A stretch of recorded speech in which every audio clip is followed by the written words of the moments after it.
Assalamualaikum warahmatullahi wabarakatuh. Kali ini kita akan membahas Intan Pariwara kelas 12 bab pola-pola hereditas pautan uji kompetensi 1 bagian uraian. Mari kita simak bersama-sama. Nomor 1, perhatikan gambar berikut. Apa penyebab kelainan seperti pada gambar tersebut? Jelaskan. Jadi di gambar kelihatan ya, seseorang yang memiliki jari yang berukuran pendek. Nah, kelainan ini disebut dengan brachidaktili, yaitu pertumbuhan jari-jarinya lebih pendek daripada jari ukuran normal.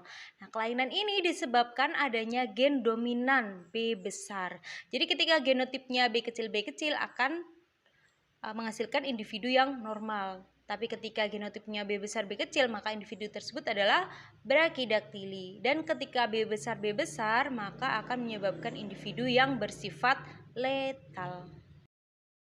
Nomor 2, lalat buah jantan bermata merah sayap normal disilangkan dengan lalat buah betina bermata coklat sayap vestigial.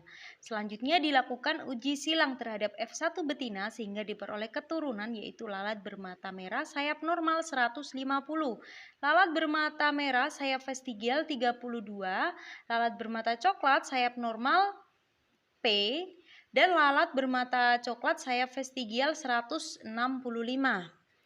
Diketahui nilai pindah silangnya dari hasil persilangan tersebut adalah 12%.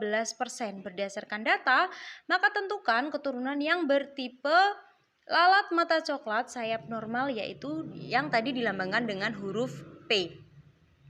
Nah, di sini NPS itu kan rumusnya jumlah individu rekombinan dibagi jumlah seluruh individu dikalikan 100%. Nah, di situ NPS-nya diketahui 12%. Jumlah individu yang rekombinan 32 plus P. Nah, P ini yang mau kita cari per jumlah seluruh individu, berarti 165 tambah 150 tambah 32 dan tambah P. Nah, dari perhitungan ini didapatkan hasilnya 10,95 atau jika dibulatkan menjadi 11. Jadi P di sini atau dia yang berfenotip lalat mata coklat sayap normal itu jumlahnya ada 11. Nomor 3, Junaidi memiliki sepasang induk kucing. Kucing betina berwarna kuning sedangkan kucing jantan berwarna hitam. Induk kucing tersebut melahirkan 4 ekor anak kucing. Di antara keempat anak kucing tersebut terdapat satu kucing berwarna belang 3 atau kaliko. Menurut Junaidi, kucing kaliko tersebut pasti berjenis kelamin betina. Menurut Anda, benarkah pendapat Junaidi tersebut? Oke, kita ikuti dulu yang dimaksud oleh Junaidi. Jadi di situ parentalnya adalah betina kuning, berarti XB kecil disilangkan dengan jantan hitam XB besar Y. Nah, di situ menghasilkan 3 gamet. Nah, tinggal kita gabungkan gametnya menghasilkan XB besar, XB kecil dengan fenotip betina kaliko dan XB kecil Y dengan fenotip jantan kuning. Nah, ini yang dimaksud dengan Junaidi. Jadi di sini betinanya kalikonya itu sudah pasti betina. Tapi ketika terjadi non-disjunction atau gagal berpisah, hasilnya tidak seperti yang dimaksud oleh Junaidi. Karena yang memiliki fenotip kaliko itu sebenarnya tidak hanya betina, jantan pun ada kesempatan untuk berwarna kaliko. Seperti apa? Jadi ketika terjadi gagal berpisah atau non-disjunction, si jantannya ini akan kelebihan kromosom X sehingga menjadi XXY. Persilangannya akan seperti yang di sampingnya. Parentalnya XB kecil disilangkan dengan XB besar Y seperti yang tadi. Perbedaannya ada di gametnya. Kalau wanita atau betina tetap ya gametnya XB kecil, sedangkan yang jantan karena di situ dia gagal berpisah harusnya kan XB besar sama Y, tapi karena gagal berpisah maka menjadi XB besar Y dan 0. Nah, maka F1-nya menjadi XB besar XB kecil Y yang menghasilkan jantan kaliko karena dia kelebihan kromosom X, menjadi XXY tadi ya. Kemudian XB kecil 0 yang menghasilkan betina kuning. Jadi yang menurut Anda benarkah pendapat Junaidi? Bisa jadi kurang tepat karena ketika terjadi peristiwa non-disjunction itu juga bisa menghasilkan jantan kaliko dengan kelebihan kromosom X atau XXY. Nomor 4, pada sapi, gen D dalam keadaan homozigot menghasilkan kaki panjang atau normal. Dalam keadaan heterozigot menyebabkan kaki pendek atau dexter. Sedangkan alel D kecil dalam keadaan homozigot menyebabkan letal. Sementara sifat bertanduk dikendalikan oleh gen P besar, sedangkan gen P kecil tidak bertanduk. Selanjutnya, sapi dexter bertanduk disilangkan dengan sapi dexter tidak bertanduk. Bagaimana perbandingan keturunan fenotip dari persilangan tersebut? Berarti di situ kita identifikasi dulu ya. Jadi ketika ada gen D dominan atau D besar maka akan menghasilkan sapi dengan kaki normal.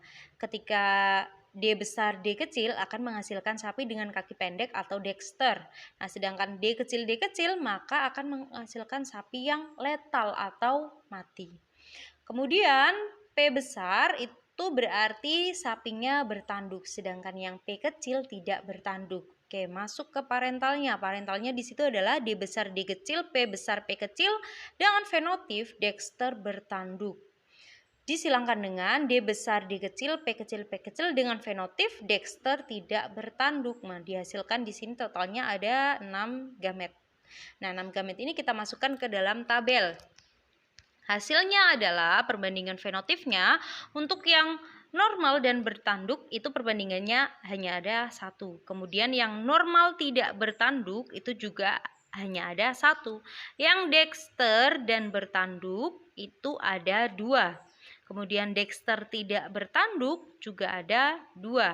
Dan yang letal ada 2. Jadi perbandingannya adalah 1 banding 1 banding 2 banding 2 banding 2.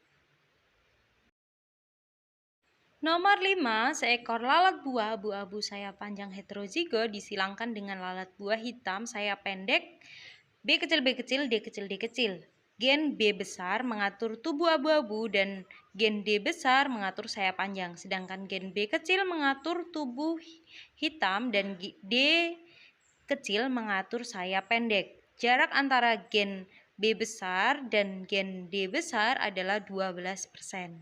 Tentukan perbandingan genotip hasil keturunan yang mengalami pindah silang.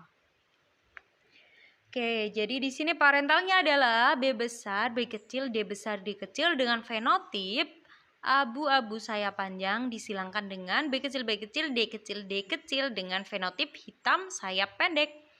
Maka dihasilkan di situ totalnya ada 5 gamet. Nah, 5 gamet ini kita gabungkan atau kita silangkan. Hasilnya adalah abu-abu sayap panjang, abu-abu sayap pendek, hitam sayap panjang, dan hitam sayap pendek. Nah, di sini untuk abu-abu sayap panjang dan hitam sayap pendek itu adalah parentalnya ya. Sama dengan parental F1 yang memiliki fenotip genotip yang sama dengan parental. Kemudian yang bagian tengah abu-abu sayap pendek dan hitam sayap panjang. Nah, di sini yang rekombinannya. Nah, di situ di soal diketahui jarak antar gen itu sama dengan rekombinan. Yang hasilnya adalah 12%. Kalau diketahui jarak antar gennya 12%, maka kombinasi parentalnya adalah 100% dikurangi 12%, hasilnya 88%. Nah, sekarang kita cari abu-abu sayap panjangnya 1/2. Kenapa 1/2? Karena abu-abu sayap panjang itu kan parental. Nah, parentalnya ada 2.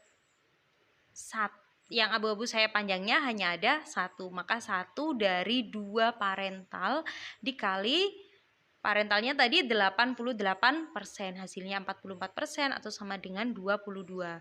Sedangkan abu-abu sayap pendek dan hitam sayap panjang itu 1/2 dikali 12%. Kenapa 12%? Karena mereka adalah rekombinan. Hasilnya adalah 3. Nah, untuk yang hitam sayap pendek itu sama dengan yang atas tadi. Dia adalah kombinasi parental, makanya 1/2 kali 88% hasilnya 44% atau 22. Jadi perbandingan genotipnya adalah B besar B kecil D besar D kecil banding B besar D kecil D kecil banding B kecil D besar D kecil dan banding B kecil D kecil D kecil adalah 22 banding 3 banding 3 banding 22. Sekian pembahasan kali ini, semoga bermanfaat. Terima kasih. Wassalamualaikum warahmatullahi wabarakatuh.